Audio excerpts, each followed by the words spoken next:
Bismillahirrahmanirrahim. Assalamualaikum warahmatullahi wabarakatuh. Alhamdulillah wassalatu wassalamu ala rasulillah. Sahabat sekalian, ada yang bertanya ke WhatsApp publik saya, apakah ketika sudah terdengar imsak, baik sirine maupun ucapan imsak itu sudah harus berhenti makan dan minum? Maka sahabat-sahabat sekalian, saya jawab, tidak mesti berhenti. Imsak itu sejatinya imsak dalam konteks di kita ya, budaya di Indonesia. Ya kan, imsak sebenarnya ya pas subuh aja gitu, pas kumandang adzan subuh, maka imsak itu kan menahan diri dari makan, minum dan hubungan suami istri.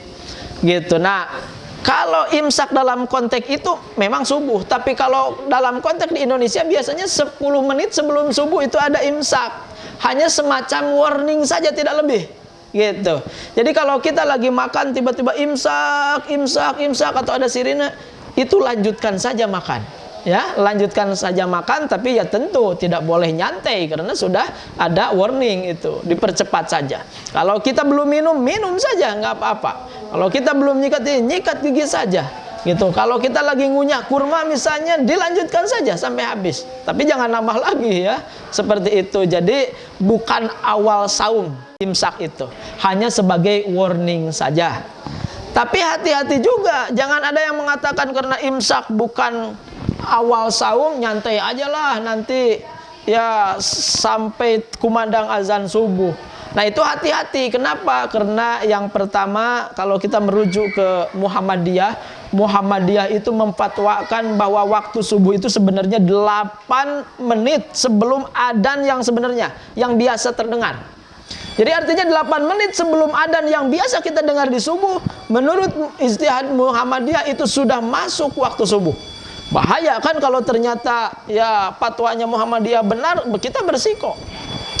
Yang nomor kedua, bahwa memang secara ya di falakiyah itu subuh itu sebenarnya kumandang azan subuh itu yang ada di kalender-kalender falakiyah itu sudah masuk waktu subuh.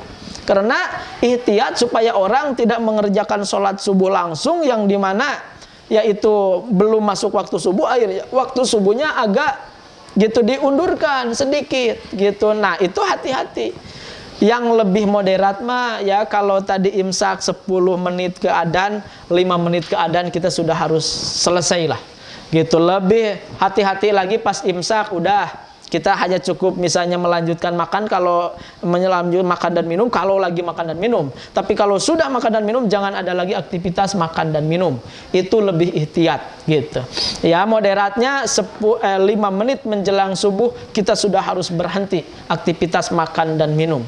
Itu barangkali mudah-mudahan mafhum adanya. Kesimpulannya bahwa imsak bukan awal saum, tapi juga kita tidak boleh nyantai-nyantai sampai terdengar adzan kita masih dalam mengunyah gitu, masih minum, itu pun bisa membatalkan saum.